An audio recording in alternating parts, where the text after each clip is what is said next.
They've now gone through 5 managers. Very difficult for whoever comes in. Relegation to League One becomes a serious possibility.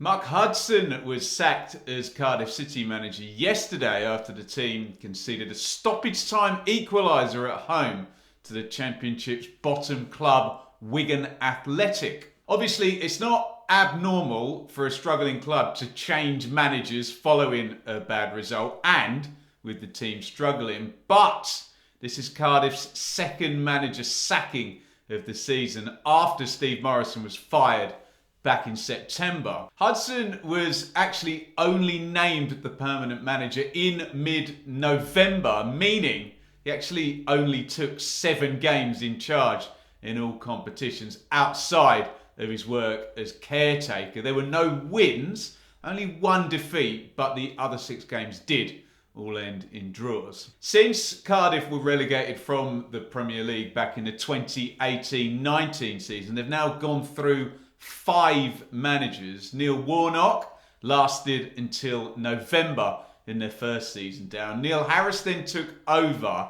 He finished 5th, but Cardiff were beaten in the playoff semis by Fulham. Harris lasted until January in season 2. Mick McCarthy came in to replace him, missed the playoffs by 8 points, and with Cardiff having been up in the Premier League for just 1 season, that was where their parachute payments expired. McCarthy started season 3 with a horrible losing streak. He was fired in October and replaced with Steve Morison. The Bluebirds then appeared to have done a full-on reset, signed loads of players specifically for Morison at the start of this season, but he was fired in September. Hudson took Morison's position and he has now since been sacked, and so here we are. This feels like one of those timelines where it's just so chaotic that the focus becomes on the club and the higher-ups making these decisions rather than the manager who has just gone. Of course, I totally accept the possibility that Mark Hudson either wasn't very good, wasn't the right person, and another manager might do better for Cardiff. But you do get to the point where changing the manager so often starts to make it look very difficult for whoever comes in. The people who would seemingly be in charge of making these decisions are, of course, Cardiff's owner, Vincent Tan, chairman Mehmet Dalman. Tan became infamous back in the day for trying to change Cardiff's colours from blue to red before eventually backing down. He's one of these super rich Malaysian leisure tycoons, but we all know in the post-FFP 3-year parachute payment financial landscape of the Championship, owner wealth has become far, far harder to leverage than it was previously. It strikes me there's a financial side of this tale in which some of the decisions are understandable, but then the strategic and operational side, which does seem to have been a bit more of a botch by Cardiff. I get the ticking clock of the parachute payments and the implications of missing out in the playoffs in the first season. I get trying to be more fiscally responsible so long as that doesn't veer into doing it on the cheap.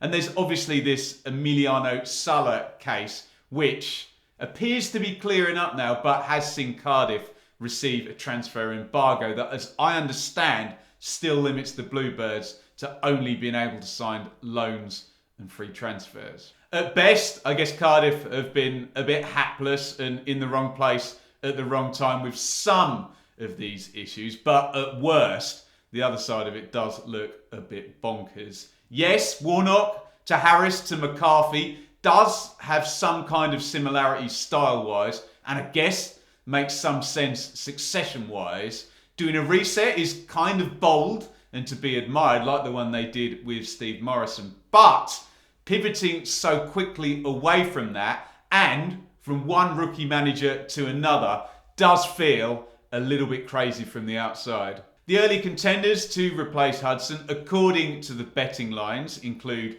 Dean Smith, fresh out of his sacking from Norwich, and the now retired Neil Warnock, who did take Cardiff up in 2018. I have absolutely no idea who will be approached, but my hunch if it's worth anything, would be that having sacked two inexperienced bosses in one season, maybe they're going to go for someone a little bit more tenured. My overriding feeling, though, is that it all seems a little too chaotic in recent times at Cardiff. And despite those recent Premier League appearances, the way things have been allowed to deteriorate since relegation means that a poor hire, coupled with a poor transfer window, and relegation to League One becomes a serious possibility this season. That is my take, for what it's worth, on what the hell is frankly going on at Cardiff at the moment. Let me know your thoughts down there in the comments on how the ownership